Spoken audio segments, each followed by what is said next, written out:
Oh, please, it's going down. His name is Daryl. Oh. And Daryl is suing his stepmom, Glodine, with the nails. Yo, that's Daryl.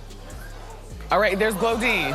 For those old enough to remember and those young enough to know, Barry White's voice was the rhythm of intercourse and romantic love. And I'm not trying to be funny. This man was responsible for an entire generation of American babies because young people made love to his music. So it's kind of sad to see that since his demise, there's been everything but love in his family. Is he difficult?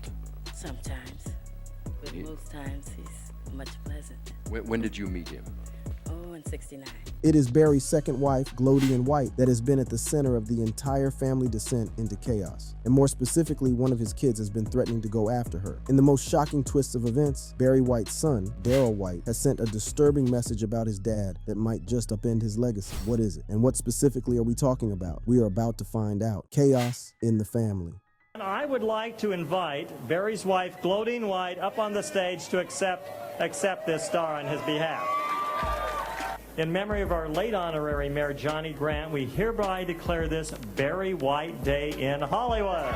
It seems like a curse at this point. An artist dies, and his or her family swarm like flies over their wealth, and they cut their heads off as everyone tries to get a slice of an estate that they frankly did not work for. That's exactly what happened in Barry's case. He might have had a crazy career filled with ups and downs, but his personal life was no exception. The man had multiple wives throughout his life, including a legal wife and an estranged wife. His family included adult children born both within and outside of wedlock, which just created a complex web of relationships. However, one of the most contentious issues post-Barry White's passing was the distribution of his substantial estate. The singer, songwriter, and producer left behind an estate valued at approximately $20 million when he died in 2003. This estate included his music royalties, property, and other assets accumulated throughout his successful career in the music industry. While he had a will in place, it had not been updated to include the new individuals who had entered his life since his separation from his second wife, Glodine James. Up until his demise in 2003, the couple had been separated for many years, but they never divorced. And to add some drama to the plot, he made Glodine the sole executor of his estate. Now, this is where characters like Catherine Denton, Barry White's girlfriend, waltzed into the scene. You see, Catherine had been Barry White's lover mere months before his passing, and even more bizarrely, she claimed that she had gotten pregnant for him weeks before he died. According to her, he was aware of it, and they had, quite unimaginatively, agreed to name their female child Barryana. So Catherine Denton took legal action to secure a portion of his estate, claiming that Barry had intended for her to continue living a life of luxury in his Los Angeles residence. Her lawsuit sparked a firestorm of controversy and raised questions about Barry's intentions and the validity of her claims. Barry White's children also played a significant role in the controversies that unfolded. One of his daughters expressed doubts about Catherine Denton's claims that her child was Barry's biological offspring, asserting that her father had 8 children, not 9. This raised some serious questions about the legitimacy of Catherine's paternity claims and added another layer of complexity to the already tangled web of family disputes. Paternity tests ultimately showed that the baby, Barryana, wasn't Barry White's child, and Denton lost her case in court. But the controversies didn't end there. So picture this. One of Barry White's daughters, Denise, born out of wedlock, also sued her stepmother and the family trust because she had suddenly stopped getting cash and invites to the family get-togethers. Denise White, who was born in 1962 as Denise Donald to Barry White and Gertha Allen, did not discover who her biological father was until 1988. Then, with her father's help, she changed her name and was treated just like his other children. She got to enjoy all the perks, using his homes and cars, and even work for him. When the singer died of kidney failure at age 53 in 2003, she continued enjoying these perks, but then, in 2013, the gravy train abruptly ended. It turns out when Barry passed away in 2003, his will didn't include Denise, and that's because the will was written in 1980, 8 years before they met in 88. Denise tried to talk to her stepmom, Glodine, about it, but Glodine just brushed her off, saying Denise was already considered part of the family and would get her share of the estate like the rest of them. In the words of Denise, Glodine's promise was clear and unambiguous. So when, 10 years down the line, Denise stopped receiving cash from the Barry White estate, she decided to take legal action, arguing that there was a clear promise made to her. Now, Barry White left behind quite the tangled family web when he passed. 2 ex-wives, 9 children, and even a girlfriend who claimed to have his child, but paternity tests proved otherwise and that case was closed. Denise's lawyers, on the other hand, tried and failed to get some answers from the White estate, who seemed to be dodging them. They pointed out all the checks Denise received received from the family trust over the years. Most were either for $1,200 or $1,500, but some were much larger. On February 5th, 2007, she received $100,000. On January 29th, 2008, there was a check for $64,791 and another for $42,383 6 months later. In total, Denise received as much as $350,000. But then, out of the blue, the money stopped, and Denise discovered that she had also been removed from the guest list for family events. She noticed when Barry White's birthday arrived, and she was not invited to the annual family party on a rented yacht. Since then, Denise has been demanding a full breakdown of Barry's estate and what it's been earning, plus damages. And this brings us full circle to Daryl White. Decades after Barry White's untimely demise, his son, Daryl White, from his first wife, filed a lawsuit against his stepmother, Glodian White. Daryl alleged that he deserved a bigger share of his famous father's estate and claimed that he was never shown his father's will. He also claimed that she misled him about the need to formally declare his rights to a share in the trust and had stopped paying him promised money. Because soon after Barry's passing, Glodian White had told Barry's son Daryl not to worry about asserting his rights to the estate. She urged him to rely on her to distribute him a share on a monthly basis. In Daryl's exact words, Glodian White secured Daryl White's trust by providing him limited financial support over a period of time under the guise that he would receive this financial support for the entirety of his life.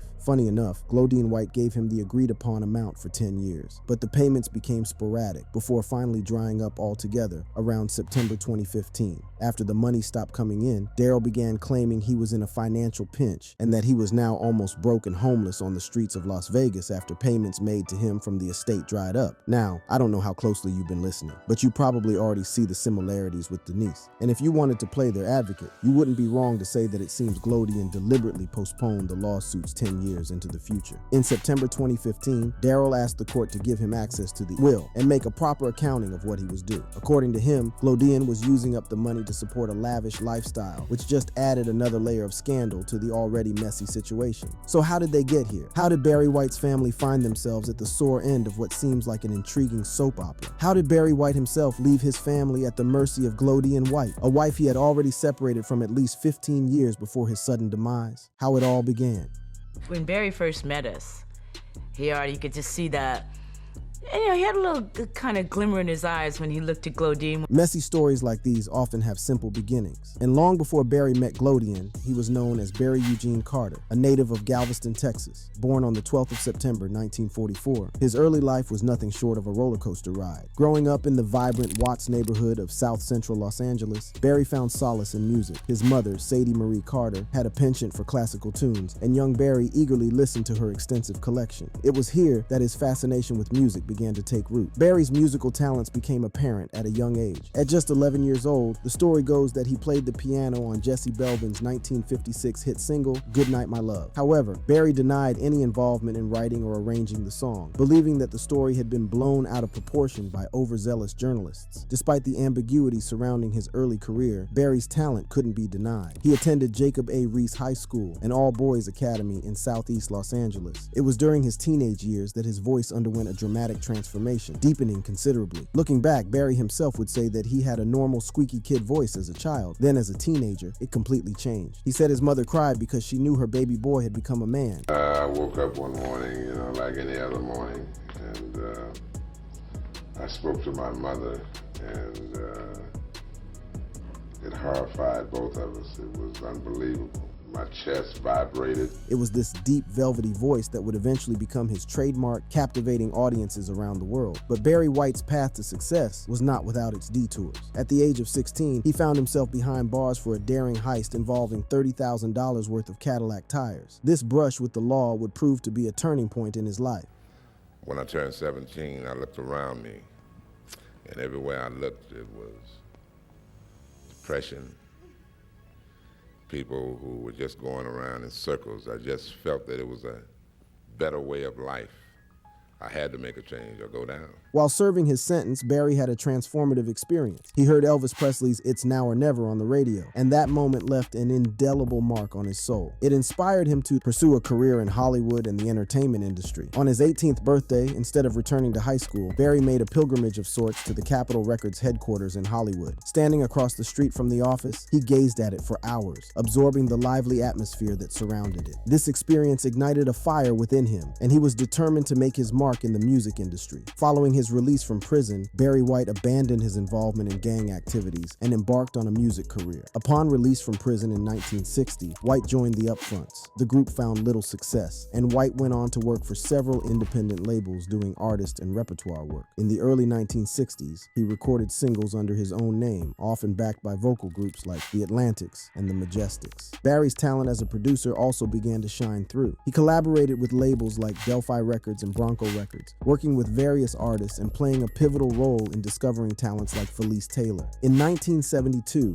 Barry White's breakthrough as a producer came when he discovered and produced a girl group called Love Unlimited. It was during this time that he met Glodian White. You see, Barry already had quite the messy track record before he became legal, because by the age of 16, Barry had already fathered 2 children with his first wife, Mary. So when he met Glodian, he already had 4 kids with Mary. In 1969, they divorced, and in 1974, he married Glodian White, who was a member of Love Unlimited. Now, Love Unlimited was modeled after the Motown girl group, the Supremes, and it quickly became a sensation with hits like I Belong to You and Under the Influence of Love Unlimited, topping the charts. Barry's success continued with the formation of the Love Unlimited Orchestra, initially intended as a backing band for Love Unlimited. However, he took a different direction and released the instrumental Single Love's Theme in 1973. The song reached #1 on the Billboard pop charts, solidifying Barry's status as a hitmaker. While Barry White's rise to fame was meteoric, his personal life was plagued by health issues. His towering figure at 6 feet 4 inches and his weight, which reached a staggering 364 pounds, categorized him as morbidly obese. This, coupled with his smoking habit, led to severe health problems. He reportedly smoked approximately 150 cigarettes a day, roughly between 7 and 8 packs. Barry's struggles with obesity and high blood pressure became a dangerous trio that ultimately affected his heart. However, despite his health battles, he continued to pursue his music career, which further hurt his own well-being. In 1995, during a concert in Los Angeles, Barry White's health took a severe hit. He nearly collapsed on stage. In August 1999, while touring with Earth, Wind & Fire, Barry was forced to cancel a month's worth of tour dates owing to exhaustion, high blood pressure, and a hectic schedule. Despite his family's best efforts to manage his health, Barry White's condition continued to decline. He was diagnosed with kidney failure in 2002, requiring regular dialysis. A kidney transplant was considered, but his health wasn't stable enough to undergo the procedure. Barry White experienced a series of severe cardiac events, seizures, and strokes. Then on the 4th of July, 2003, at just the age of 58, Barry White passed away from a cardiac arrest. Through all of these health scares and real medical issues, it feels kind of strange that Barry didn't once consider the fact that he could pass and it would be necessary to preserve his legacy through his family. But that was what happened. However, this entire situation goes beyond just a will entrusted to an estranged wife. It boils down to the responsibility of the man to take care of the 9 kids he brought into this world. Because if you didn't know, Barry is just one of many dead celebrities with kids fighting their stepmothers over their father's estate. The real issue. Less than 8 months after Robin Williams' tragic suicide at his home in Tiburon, California, his family is locked in a bitter feud over the late comedian's estate, estimated at around $50 million. This whole situation isn't exclusive to Barry White's family alone. In the world of celebrities, there's this whole drama that plays out with their kids once they're gone. It's like this weird cycle where the children of famous people end up dealing with a bunch of stuff after their parents pass away. They're born into this crazy world of fame and fortune, and when their parents die, they're left with this huge inheritance that becomes both a blessing and a curse. The case between Robin Williams' wife and his children was practically the Glodian versus Daryl White case flipped on its head, because the late comedian had left his entire estate to his kids from both of his marriages, but he had left a provision that gave his mansion to his third wife, who didn't have any kids for him, and whom he had only been married to for about 3 years before Robin's passing. The dispute dragged on for years. It was a bitter legal dispute with court documents revealing the children believed Susan was greedy. They accused her of attempting to increase the value of the trust Williams left for her, despite being married to their father for less than 3 years. Meanwhile, Susan described Robin's kids as invaders who had been storming her house seeking to remove personal items without her permission. The items in question included the tuxedo Robin was married in, jewelry, personal photographs taken before his third marriage, and his entertainment awards, including 2 Emmys, 5 Grammys, 6 Golden Globes, and the 1997 Academy Award for Best Supporting Actor for his role in Good Will Hunting. Thankfully, the dispute dispute came to a resolution when Robin Williams' widow and 3 of his children settled. Robin Williams' entire estate, which had ballooned to $100 million plus in value, would go to his children Zachary, from Robin's first marriage to Valerie Velarde, and Zelda and Cody, from his second marriage to Marcia Garces. Susan would get the house that they shared, which Robin had already willed to her. She would also get an allowance that would help her maintain the lavish residence. However, upon Susan's passing, the children would also eventually inherit that home as well. Now, I don't know if you know this, but this is a best-case scenario situation. In Barry White's case, Glodian, not his kids, was the sole executor of Barry's will, and her ability to convince the kids not to contest her role in court was probably what saved her those 10 years before she stopped sending them money. Now, no one knows for sure why Glodian stopped sending money to Daryl and Denise, and she hasn't made any statements herself about what her motivations were. However, I personally think that neither Daryl nor Denise have a case. Depending on whatever reasons Glodian conjures in court to shut down Daryl and Denise's claims, she'll always have the fact that she sent the sum of almost $1 million to the two. Now, I know that that is a drop in the bucket of the tens of millions that Barry left in Glodian's care, but you see, that's the problem. He left it for Glodian, not the kids, and whatever chance they had to fight for their inheritance went with the wind when they trusted Glodian and took the money instead of fighting for a rightful share as heirs of Barry White. But this isn't the first time this kind of conflict would be playing out between kids of celebrities. Take Anna Nicole Smith's daughter, Danielle Lynn Burkhead, for example. She grew up in the midst of her mom's wild lifestyle in the public eye. When Anna Nicole died, Danielle Lynn got caught up in this huge mess of legal battles over her mom's fortune. It was like this whirlwind of chaos and drama that she never asked for. Then there's Michael Jackson's kids, Paris, Prince, and Blanket Jackson. Their dad was the king of pop, so you can imagine the pressure they felt after he died. Suddenly, they were thrust into the spotlight, dealing with all this media attention and family drama. It must have been overwhelming, trying to figure out their place in the world while also dealing with their dad's complicated legacy. And don't even get me started on the families of industry legends like James Brown and Aretha Franklin. They've been fighting over their parents' estates for years. It's like this never-ending saga of greed and entitlement, with everyone trying to get their piece of the pie. It's sad to see how money and fame can tear families apart like that. But then there are some kids who managed to rise above it all, like Lisa Marie Presley. She was Elvis's daughter, and before she passed, she managed to make a name for herself outside of her dad's shadow. Despite all the temptations that come with being the child of a superstar, she forged her own path and built her own legacy. It just goes to show that you don't have to be defined by your parents' fame or fortune. And that's why Denise and Daryl's argument for their father's fortune makes very little sense. Both of them are fighting for something that really isn't theirs. And I ain't even talking about the will. I'm talking about their place as functioning members of society who give back to that society by being useful. And when you are useful, there will be a return on investment. You will earn in the process. And to be quite frank, there's no one worth their salt that looks to their parents for sustenance past the age of 40. So why is Daryl doing exactly that? Well, as crazy as it might sound, I ain't gonna blame Daryl himself or even Denise. I'll place the blame on Barry White and whoever Daryl's mother was. You see, when it comes to celebrities and how they choose to raise their kids, the common denominator you tend to see is overindulgence. Some of these celebrities shower their children with material gifts and fund their extravagant lifestyles without instilling a sense of responsibility or work ethic. This creates a sense of entitlement in their children, who come to expect a certain standard of living without understanding the value of hard work. Take Yaya Mayweather, for example. On her 14th birthday, Floyd Mayweather gifted her a pair of luxurious Mercedes cars, a 2015 S63 AMG and a G63 AMG model of Mercedes-Benz. Together, both cars cost $300,000. For a 14-year-old, I don't know about you, but I can't think of a situation where a 14-year-old would need that kind of whip, and two of them for that matter. It's this kind of careless parenting, this whole issue of the absence of boundaries amongst these celebrity kids, that leads to the kind of problems that Daryl and Denise eventually become. Because the celebrities in question often have demanding schedules and may not always be present for their children, it leads to a lack of structure and discipline in their upbringing. Without clear boundaries and guidance, their children develop a sense of entitlement and a lack of respect for authority. But it gets worse, because when mother consequence comes knocking, these same celebrities use their money, power, and influence to shield their kids from the consequences of their actions. But let's not stray too far off topic, because it's money we're talking about here. Because the major issue with these celebrity kids